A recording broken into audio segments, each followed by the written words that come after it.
berjumpa lagi di BRT. Tak terasa ini Jumat adalah minggu yang terakhir dari bulan Mei. Minggu depan sudah bulan Juni.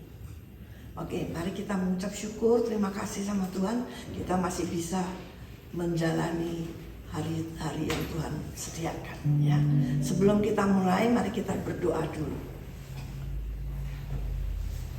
Ya Bapa kami yang dalam surga, kami mengucap syukur terima kasih atas kasih-Mu yang setia, bahwa kami sampai hari ini Tuhan bisa berkumpul bersama-sama.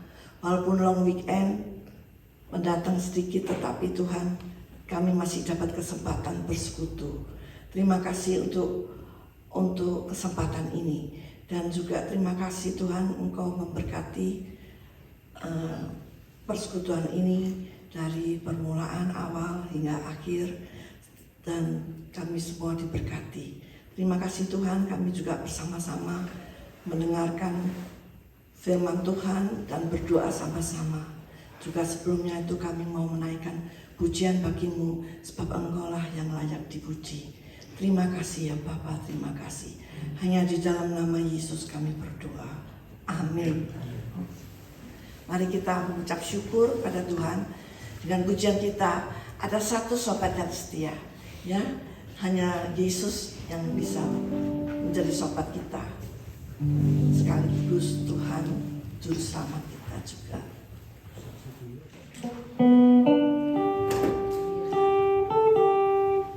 Ada satu sobatku yang setia,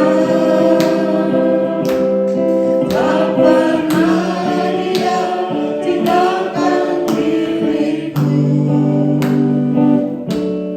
Di waktu aku susah, waktu ku sendirian, dia selalu menemani diriku.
Bapa di sorga, kami mengucap syukur dan terima kasih. Hari ini kami diberi kesempatan untuk mendengarkan kesaksian yang menguatkan iman kami. Boleh juga mendengarkan piano yang dimainkan oleh Ci Silvi. Semua menghibur, menguatkan kami. Juga puji-pujian yang kami naikkan. Kami bersyukur untuk persekutuan ini Tuhan. Walaupun sebagian saudara-saudara kami keluar kota, tidak bersama kami tetap berkobar-kobar, ingin berdoa, ingin melayani melalui doa, ingin belajar firman-Mu. Tuhan, siapkan hati pikiran kami seperti tanah yang subur, agar hati kami siap ditumbuhkan oleh firman Tuhan. Kami juga berdoa bagi saudara-saudara yang tidak hadir karena lemah atau sakit, Tuhan sembuhkan, dan yang keluar kota Tuhan sertai dengan damai sejahtera dari Tuhan. Berdoa bersyukur dalam nama Tuhan Yesus, Juru Selamat kami yang hidup selama-lamanya. Amin. Nah, saudara tahu 2 hari lagi hari Minggu adalah hari perayaan apa? Hari besar apa? Hari Raya Kristen apa? Pentakosta, betul. Hari Pentakosta kita akan memperingati hari turunnya Roh Kudus. Pada hari ke-50 setelah kebangkitan Tuhan Yesus, ya. Dan hari ini kita akan lanjutkan dengan sebuah tema yang berkaitan dengan Roh Kudus, ya. Dan saya beri judul Mujizat dan Kuasa Roh Kudus. Ini sebenarnya lanjutan dari serial mengenal Roh Kudus yang kita sudah pelajari lewat PRT beberapa waktu lalu. Kalau saudara ingin mengenal lebih banyak tentang pribadi Roh Kudus, karya Roh Kudus, saudara bisa ke YouTube IGNC Online atau Advances boleh. Di situ saudara lihat ada mengenal Roh Kudus. Ya, ada seri 1 sampai 6 kalau nggak salah. Yang hari ini adalah yang ke-7, ya, mujizat dan kuasa Roh Kudus. Dalam pendahuluan saya ingin jelaskan dulu definisi mujizat. Mujizat itu mempunyai 2 pengertian. Pengertian secara umum atau secara luas itu berarti segala sesuatu yang terjadi dalam alam semesta yang diciptakan dan dikontrol oleh Tuhan, baik secara hukum alam maupun hukum manusia. Jadi kalau kita mau mengakui, ya, bahwa setiap pagi kalau kita melihat matahari terbit di timur, tenggelam di barat, tepat pada waktunya, itu mujizat. Ya. Setiap musim tepat pada waktunya, itu mujizat sebab ada yang kontrol. Ya. Kalau kita lihat ciptaan yang lain, ya, binatang-binatang kecil tidak bersayap, itu mujizat. Binatang-binatang kecil bersayap. Binatang besar tidak bersayap, itu mujizat. Bayangkan kalau binatang besar bersayap, ya, kita berbahaya. Kalau kerbau bisa terbang, kuda bisa terbang, gajah bisa terbang, semua jadi berbahaya. Ya, kalau kita lihat ciptaan manusia misalnya, itu juga mujizat. Di kepala kita saja ada 7 rambut yang berbeda. Saudara tahu? Rambut di kepala, alis, bulu mata, bulu hidung, kumis, janggut, ya, bulu kuping, itu semua berbeda. Ya, itu mujizat. Pasti ada penciptanya. Pasti ada yang kontrol sehingga tidak terjadi kacau balau. Jadi tidak ada accident theory. Accident theory itu jelas buatan manusia dan hayalan manusia saja. Ini menunjukkan bahwa Allah kita Allah yang melakukan mujizat. Itu arti secara luas, arti secara umum. Nah, arti secara spesifik mujizat itu adalah peristiwa atau kejadian supranatural, artinya melampaui yang alamiah, melampaui yang umum. Karena campur tangan atau intervensi Tuhan langsung yang melampaui akal kita, yang melampaui hukum alam. Jadi Tuhan Allah itu berhak melanggar hukum alam yang Dia ciptakan. Berhak melanggar hukum manusia atau hukum-hukum lainnya ketika Dia intervensi, ya, ke dalam hidup manusia ataupun dalam dunia ini. Itu sebabnya kita percaya bahwa Yesus inkarnasi ke dunia mujizat. Dan bisa dia lahir dari seorang perawan Maria, sebab dia Allah. Dia sanggup intervensi. Itu sebabnya ada kesaksian-kesaksian yang banyak. Kita lihat orang disembuhkan, kanker disembuhkan, ya kan? Ada yang lumpuh berjalan. Itu semua mujizat yang supranatural, yang buta bisa melihat pada zamannya Yesus, yang bisu bisa berbicara.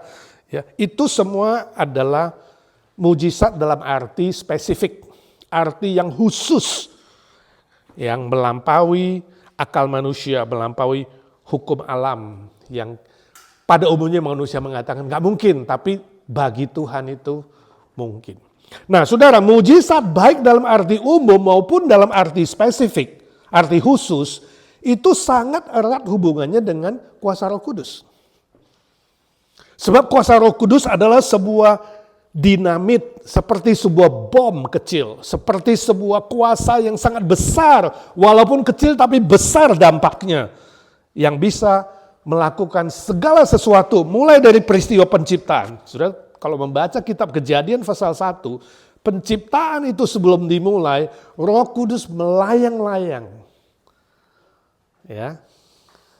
Bapa mencipta, firman, kemudian Kristus hadir di sana sebagai firman yang menciptakan, dan Roh Kudus melayang-layang di cakrawala. Itu menunjukkan kehadiran Roh Kudus ikut dalam penciptaan alam semesta. Begitu juga dalam perjalanan sejarah manusia, dalam keselamatan manusia melalui Yesus Kristus ada 4K, ya, kelahiran, kematian, kebangkitan, kenaikan Tuhan Yesus. 4K ini pun adalah mujizat yang luar biasa di mana Roh Kudus bekerja. Hingga lahirnya gereja di hari Pentakosta. Gereja pertama lahir di hari Pentakosta pertama. Ketika murid-murid berkumpul 120 orang, kemudian Petrus berkhotbah, ya. Hari pertama itu lahir 3.000 orang percaya. Gereja itu Roh Kudus bekerja. Sampai hari ini, perjalanan gereja misalnya, selama berabad-abad, naik turun abad 1 sampai 4, di abad 1 sampai 4, gereja mengalami aniaya, ya, dan kemudian kita melihat Roh Kudus memelihara gerejanya. Jumlah orang percaya gak berkurang, justru makin bertambah. Mau dimusnahkan justru makin berkembang. Itu perjalanan sejarah gereja. Kemudian abad 5 sampai abad 11, kemudian masuk ke dalam masa kegelapan. Gereja mengalami banyak goncangan, cobaan, serangan, tetap bertahan. Sampai abad ke-16, 15, 17. Reformasi, Martin Luther mengajak kembali kepada Alkitab. Gereja menghadapi tantangan juga dari pihak yang melawan reformasi. Tapi bertahan. Sampai hari ini kita melihat abad 20, abad 21. Gereja Tuhan tetap dipelihara.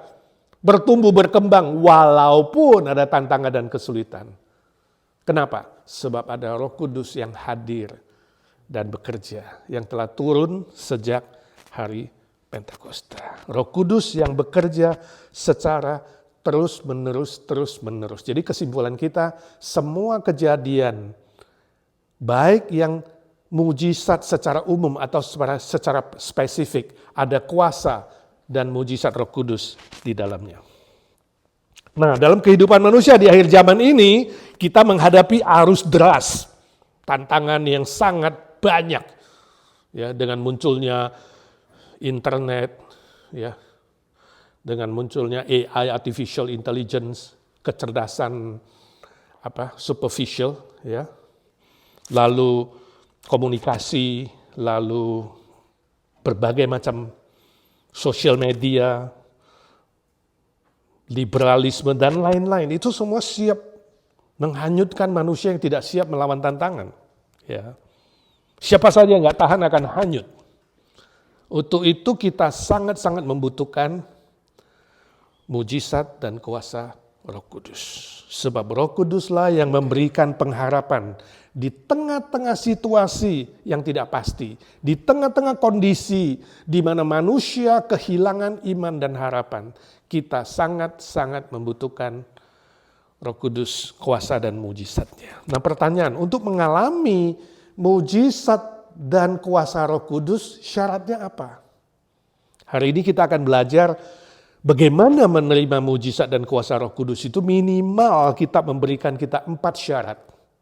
Yang pertama, mengakui kemiskinan rohani. Mengakui kemiskinan rohani. Hal utama yang menghalangi kuasa Roh Kudus bekerja dalam kehidupan kita adalah kesombongan rohani. Yang membuat kita tanda kutip buta atau tuli. Sehingga merasa aku bisa sendiri, aku tidak membutuhkan Tuhan. Aku tidak membutuhkan karya Tuhan karena aku mampu, aku punya pikiran, punya pengalaman, punya hikmat. Ini yang disebut dengan kesombongan rohani. Contohnya adalah jemaat Laodikia yang ditegur oleh Tuhan Yesus karena mereka yang mengaku memiliki segala sesuatu, tapi Tuhan Yesus mengatakan kamu tidak dingin, tidak panas. Kamu suam-suam kuku dan barang siapa yang suam-suam kuku akan dimuntahkan dari mulut Tuhan. Mari kita baca Wahyu 13 ayat 17. Ya. Wahyu 13:17 sudah ada ayat di sana, 1, 2, 3. Karena engkau berkata, aku kaya dan aku telah memperkayakan diriku dan aku tidak kekurangan apa-apa. Dan karena engkau tidak tahu bahwa engkau melarat dan malang, miskin, buta, dan telanjang. Nah, istilah melarat, malang, miskin, buta, dan telanjang itu bukan secara fisik, bukan secara materi, karena orang Laodikia memang kaya. Mereka memiliki segala sesuatu secara materi, secara fisikal. Teguran Tuhan Yesus ini adalah teguran soal apa? Spiritual. Secara spiritual, rohani kamu melarat. Kamu malang, kamu miskin, buta dan telanjang sebab engkau merasa aku sudah kaya, aku bisa, aku tidak membutuhkan Tuhan. Itu yang Yesus bilang, kamu suam-suam kuku, tidak dingin, tidak panas. Aplikasinya apa? Permisi tanya, apakah ada dosa atau pelanggaran yang menghalangi kuasa Roh Kudus bekerja dengan bebas dalam hidupmu? Saya tidak tahu. Masing-masing kita harusnya belajar introspeksi. Ya.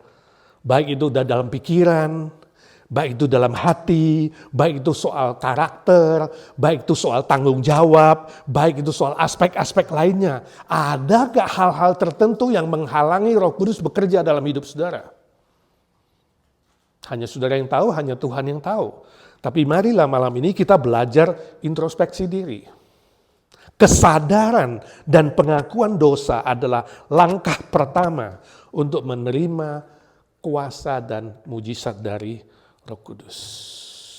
1 Yohanes pasal 1 ayat 9 mengatakan barang siapa yang mengaku dosa dan kesalahan di hadapan Tuhan, maka Tuhan adalah setia dan adil yang akan mengampuni segala kesalahan kita. Tapi Yohanes mengatakan ketika engkau merasa aku tidak pernah berdosa, aku tidak salah, aku tidak berdosa, kamu mungkin sedang berdusta dan menipu diri sendiri. Jadi mari kita belajar bersama-sama tahap pertama, langkah pertama untuk menerima kuasa dan mujizat Roh Kudus adalah mari kita mengakui segala kekurangan kita. Mari kita mengakui sadar atau tidak sadar mungkin ada kesombongan rohani ketika kita merasa aku bisa, aku mampu, ya. Lewat pikiran, hikmat, dan apapun yang aku punya hari ini. Mari setiap hari kita merasa, aku butuh Tuhan, aku gak bisa kalau gak ada Tuhan. Aku gak bisa kalau ada yang menopangku. Nah itu tanda baik. Artinya kerendahan hati dan mengakui perlunya Tuhan. Nomor 2, apa syaratnya untuk menerima kuasa dan mujizat Roh Kudus? Pertobatan dan pembaharuan. Kesadaran dan pengakuan dosa haruslah diikuti dengan pertobatan dan pembaharuan. Jika tidak, pengakuan tersebut tidak ada efek yang berguna. Jadi kalau cuma, ya aku sudah ngaku dosa, aku sudah ngaku kesalahan, stop di situ gak ada gunanya. Kita harus melanjutkan dengan apa? Langkah pertobatan dan pembaharuan. Pertobatan artinya apa? Berbalik arah. Kalau dulu misalnya ke arah timur, sekarang barat, 180 derajat. Dulu menunjuk kegelapan, sekarang menuju terang. Ada perubahan arah, itu pertobatan. Ngaku saja gak cukup, kita perlu berubah. Kita perlu bertobat, diperbaharui. Istilah pembaharuan artinya tekad. Menanggalkan kegelapan dan hidup sebagai anak-anak terang. Efesus 5 ayat 8 dan 9. Kita sama-sama membaca firman Tuhan. Efesus 5, 8 sampai 9, 1, 2, 3. Memang dahulu kamu adalah kegelapan, tetapi sekarang kamu adalah terang di dalam Tuhan. Sebab itu hiduplah sebagai anak-anak terang. Karena terang hanya berbuahkan kebaikan, keadilan, dan kebenaran. Nah, ini 3 hal yang kita harus cek. Apakah saya sungguh sudah bertobat dan berubah?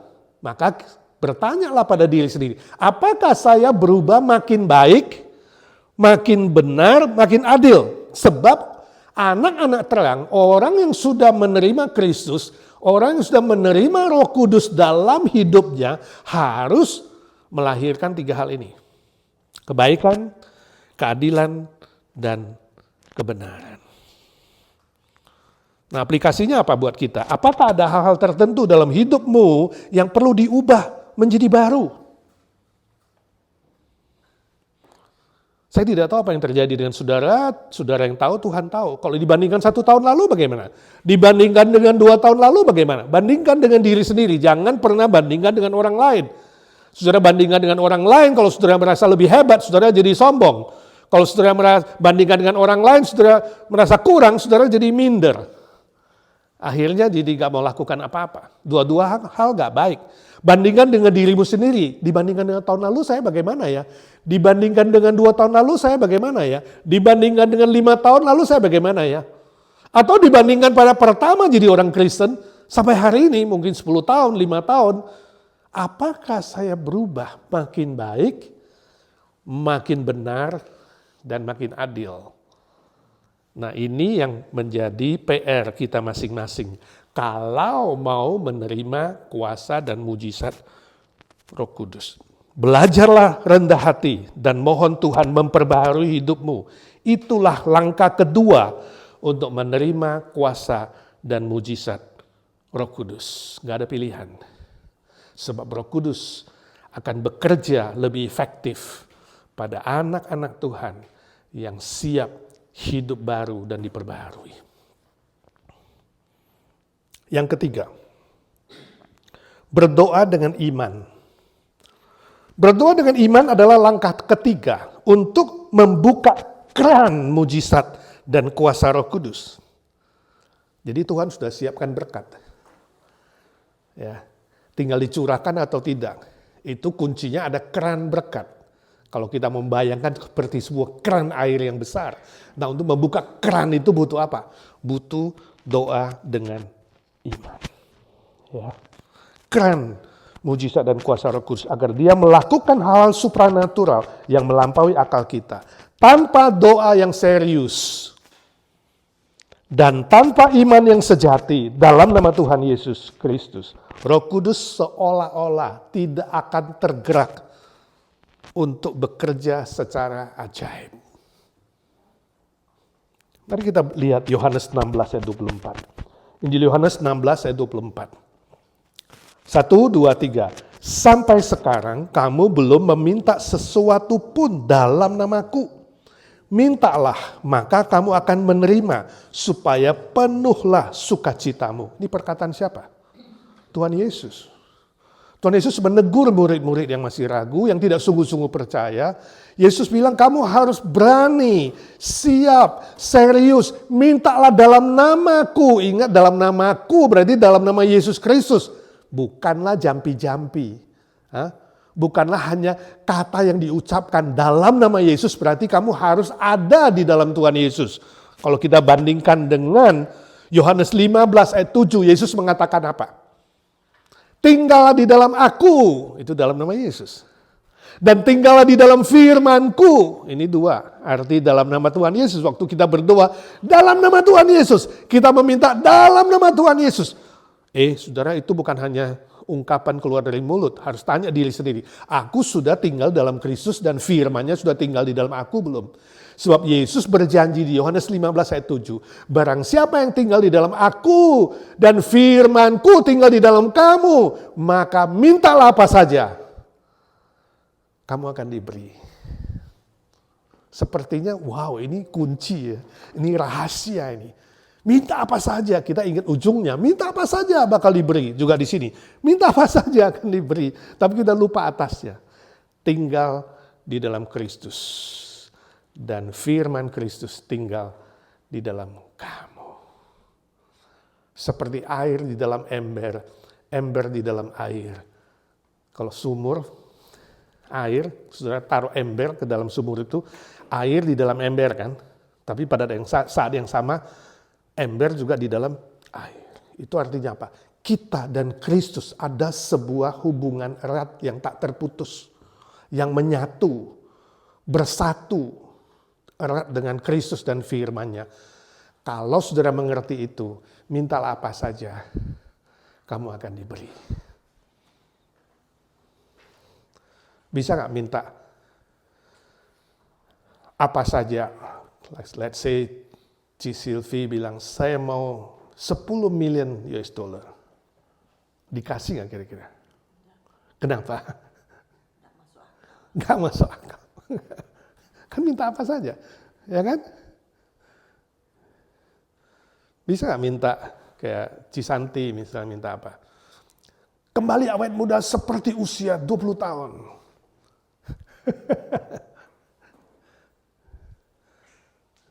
Bisa nggak segitu? Kan minta apa saja. Ko Iko minta apa misalnya? Ko Iko mau minta apa kira-kira? Hah? Kalau dibilang minta apa saja kamu akan diberi, minta apa saja? Minta sehat gak mati-mati, usia 150 tahun masih jalan di bumi ini.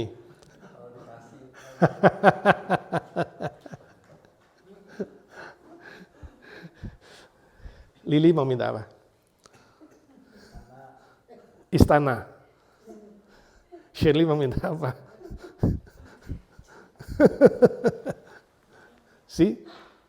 Kita cuma lebih fokus kepada minta apa saja. Ya, mujizat, kuasa, dan sebagainya. Tapi kita lupa di atasnya apa? Tinggallah di dalam aku dan firmanku di dalam kamu. Jadi kalau permintaan saudara tidak cocok dengan kebenaran firman Tuhan, saudara gak mengalami mujizat. Tapi apa yang saudara minta adalah saudara pakai dan saudara lakukan atau saudara kerjakan atau saudara miliki dalam konteks dalam Kristus dan dalam firman-Nya, Tuhan akan memberi. Sebab itu adalah kehendak Tuhan. Sebab kehendak Tuhan tidak lepas dari kebenaran firman-Nya. Jadi ayat ini jangan di-abuse seolah-olah, saya bisa minta apa saja dalam nama Yesus. Saya sebutkan 1000 kali dalam nama Yesus, ya kan? Main jackpot 1000 kali kalah, saudara tetap kalah aja kan. Saudara jangan ke Vegas ya, lalu mengatakan dalam nama Yesus, kamu pasang angka-angka judi ya tetap aja saudara kalah. Ya jangan marah sama Tuhan. Kenapa gak dijawab lah? Saudara gak di dalam firman. Ya, saudara benci dengan seseorang, jangan berdoa supaya dia disambar petir atau ditabrak mobil. Ya jelas gak digenapi lah. Karena apa yang saudara minta di luar kebenaran firman. Saudara nangkep. Jadi berdoa dengan iman. Artinya kamu percaya apa yang kamu minta itu adalah sesuai dengan kebenaran firman Tuhan. Tidak lepas dari kebenaran firman Tuhan. Ada banyak contoh dalam sejarah yang menunjukkan bahwa doa orang benar besar sekali kuasanya. Yakobus 5 ayat 16b. Doa orang yang benar. Saudara ini sejajar juga, betul nggak? Nggak dibilang doa orang yang hebat, enggak. Atau doa orang yang panjang-panjang doanya ya. Doa orang yang tekun, berlama-lama, bukan. Atau doa yang puasa berhari-hari, enggak. Doa orang yang benar, berarti hidup benar. Hidup benar berarti sesuai apa? Kebenaran firman. Ini sejajar saudara semua. Dan itu besar kuasanya. Misalnya kita lihat kesaksian para rasul. Kesaksian bapak-bapak gereja. Mengalami banyak mujizat dan kuasa. Tapi semua yang mereka alami itu diminta sesuai dengan apa? Kebenaran firman. Penginjilan dunia. Berbagai krisis yang terjadi di muka bumi ketika orang-orang benar, orang-orang percaya berdoa dengan serius, terjadi mujizat. Dan mungkin juga kesaksian-kesaksian pribadi, termasuk kesaksian saudara. Kalau mau kesaksian, betul nggak? CCV mengalami, banyak orang mengalami. Dan apa yang diminta itu adalah sesuai dengan kebenaran firman Tuhan. Bukan untuk keserakahan diri, bukan untuk kepentingan diri, bukan untuk kenikmatan dunia, bukan membuat saudara lebih jauh dari Tuhan, membuat saudara lebih sombong dan merasa lebih hebat dari orang lain, dan membuat saudara kemudian apa? Menjadi batu sandungan, bukan menjadi kesaksian yang memuliakan Bapa di sorga. Itu sangat-sangat penting. Nomor 4, yang terakhir. Syarat terakhir untuk mendapatkan kuasa dan mujizat Roh Kudus, mencari dan melakukan kehendak Bapa. Langkah ini adalah langkah terakhir untuk mengalami mujizat dan kuasa Roh Kudus. Perhatikan, tanpa ketaatan kepada kehendak Bapa di sorga, tidak mungkin kita mengalami kuasa dan mujizat Roh Kudus. Lihat Matius 6:33, 1, 2, 3. Tetapi carilah dahulu kerajaan Allah dan kebenarannya, maka semuanya itu akan ditambahkan kepadamu. Kerajaan Allah berarti sesuatu yang berhubungan dengan apa? Pekerjaan Tuhan di muka bumi ini. Sebab Yesus mengajar kita berdoa, Bapa, datanglah kerajaanmu di bumi seperti di sorga. Yesus datang ke dunia, dikatakan, lihat kerajaan Allah di tengah-tengah kamu. Kehadiran Yesus Kristus di dunia untuk apa? Memperluas kerajaan Tuhan. Menyatakan kerajaan sorga di bumi ini seperti di sorga. Itu doa. Dan setelah kita diselamatkan, kita diminta untuk memiliki pikiran yang sama. Jadi kalau hari ini kita masih hadir di muka bumi ini, masih hidup di muka bumi ini, masih berfungsi di muka bumi ini, harus dikaitkan dengan kerajaan sorga. Itu sebabnya dikatakan, carilah kerajaan sorga. Apapun yang kamu lakukan, mau bekerja, ya, cari uang, mau bisnis, mau sekolah, apapun yang kita lakukan di bumi ini, ingat, harus selalu dikaitkan dengan kerajaan sorga. Tanya Tuhan, apakah aku hadir di dunia ini? Kalau Tuhan beri aku panjang umur, sehat, seperti Koiko 150 tahun gak mati-mati, tapi kalau kehadirannya tidak memperluas kerajaan sorga, no use. Istilah sampah itu bukan berarti bau. Istilah sampah itu bukan berarti sudah kadaluarsa. Istilah sampah itu bukan berarti sisa-sisa. Tapi istilah sampah artinya apa? Gak ada gunanya walaupun kamu indah, kaya, ya, sukses, punya segala bintang, jasa, piala. Tapi kalau tidak ada gunanya untuk kerajaan sorga, itu sama dengan sampah di mata Tuhan. Ya begitu seriusnya kerajaan sorga di muka bumi ini. Itu sebabnya Yesus mengatakan, carilah dahulukan. Nomor 1, carilah dahulu kerajaan Allah dan kebenarannya, firman-Nya yang tanpa salah itu. Maka segala sesuatu akan bukan diberikan lagi, ditambahkan. Ditambahkan kepadamu. Nah, konteks dari Matius 6 waktu Yesus menegur murid-murid itu adalah karena mereka khawatir. Khawatir gak cukup makan lah, khawatir lapar lah, khawatir gak ada pakaian lah, khawatir inilah, khawatir itu. Yesus mengatakan jangan kamu khawatir. Carilah dulu kerajaan Allah dan kebenarannya. Nah kadang-kadang kita khawatir kita cari apa? Kerajaan dunia dulu. Ya kan? Kita dahulukan dunia, kita dahulukan materi, kita dahulukan dulu perut, kita dahulukan dulu kecantikan, kita dahulukan dulu semua hal yang berhubungan dengan duniawi dan materi. Baru nanti ada sisa, ya Tuhan, sekarang untuk kamu ya Tuhan yang sisa-sisa. No, Tuhan bilang balik, cari dahulu kerajaan Allah. Maka apa yang kamu khawatir tadi, sehingga kamu habis begitu banyak tenaga, pikiran, energi untuk mengejar itu. Aku tambahkan kepada kamu. Nah ini membutuhkan apa saudara? Iman. Tanpa mata iman, gak bisa. Kamu membutuhkan iman untuk bisa melihat Tuhan, aku yakin kamu gak pernah bohong. Aku yakin kamu gak pernah dusta. Aku yakin firman-Mu tidak pernah salah. Kalau aku hari ini mengutamakan kerajaan-Mu dan kebenaran-Mu. Maka semua yang aku khawatirkan itu Tuhan.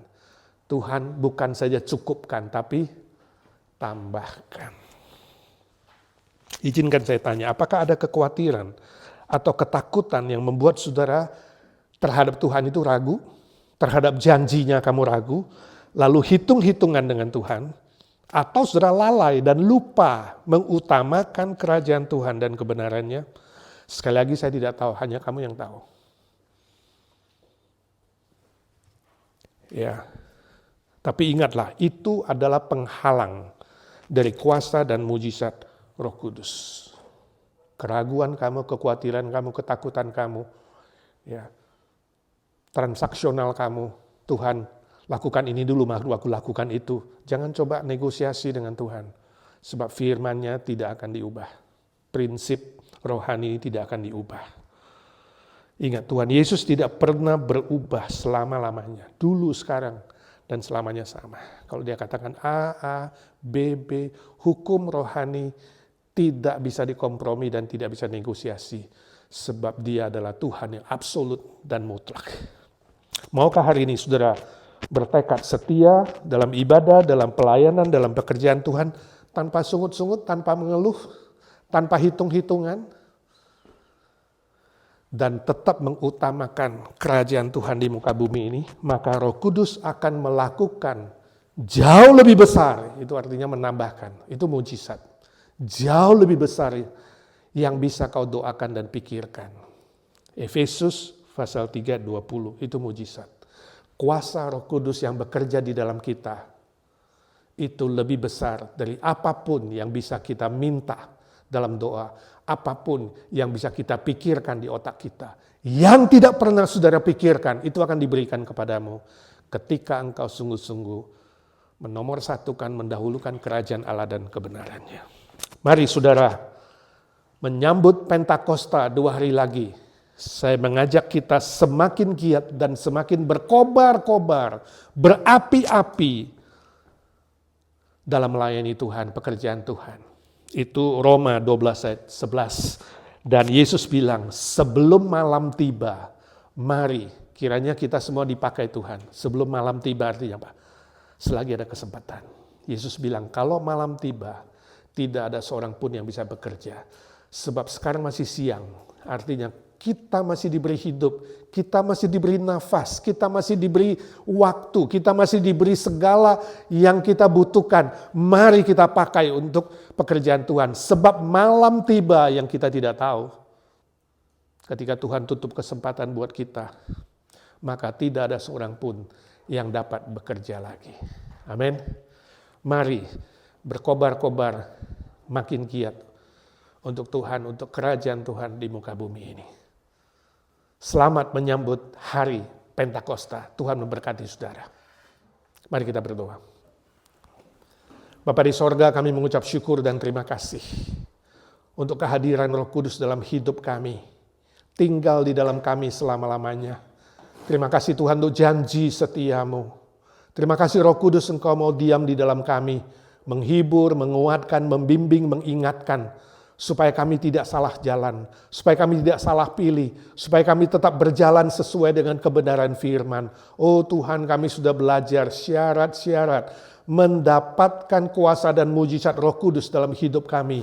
Agar namamu dimuliakan. Agar kerajaanmu dibesarkan. Agar banyak orang diselamatkan dan diberkati Tuhan. Pakai kami menjadi alat yang berguna. Semasih nafas di kandung badan.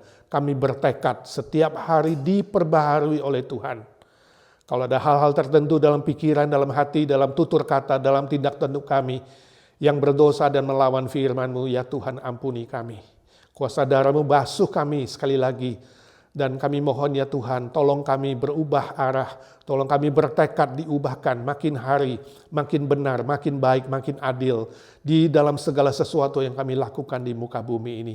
Tambahkan iman kami supaya waktu kami berdoa, kami tinggal di dalam Kristus dan firman Kristus tinggal di dalam kami.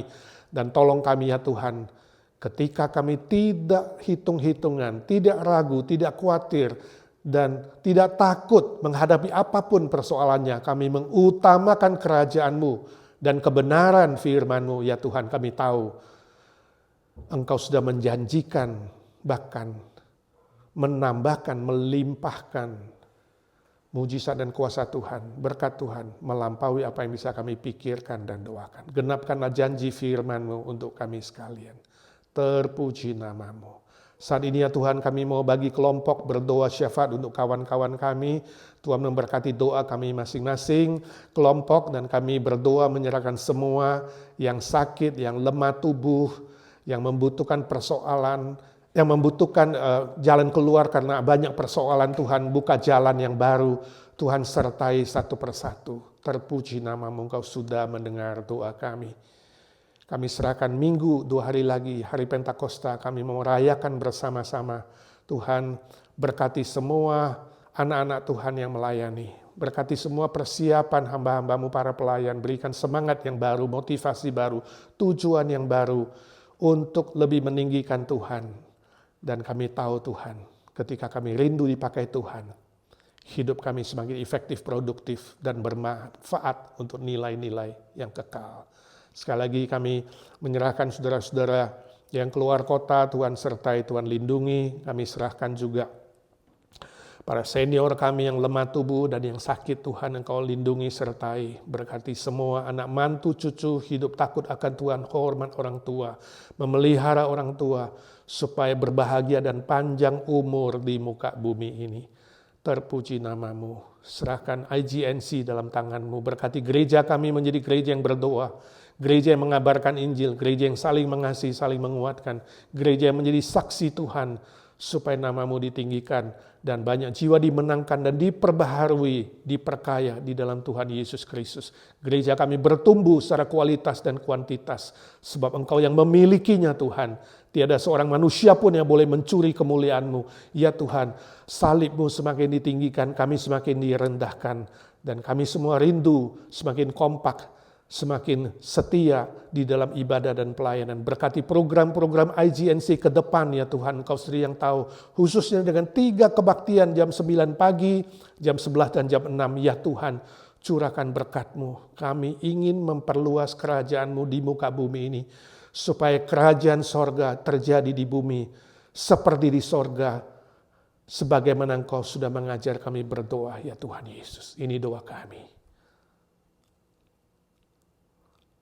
Berkati teman-teman yang berdoa secara diam-diam dengan persoalan masing-masing, baik di sini maupun di rumah. Tuhan, dengarkan doa kami satu demi satu. Yesus, Yesus, dengar doaku. Janganlah Tuhan lalui, berilah berkat-Mu. Dalam nama Tuhan Yesus Kristus kami berdoa dan memohon berkat Tuhan. Amin. Saudara, 2 hari lagi seperti yang saya katakan hari Pentakosta. Kalau saudara tidak keluar kota, saudara sehat dan ada kesempatan, mari datang beribadah bersama-sama kami di IGNC jam 9, jam 11, dan jam 6 sore. Tuhan memberkati saudara.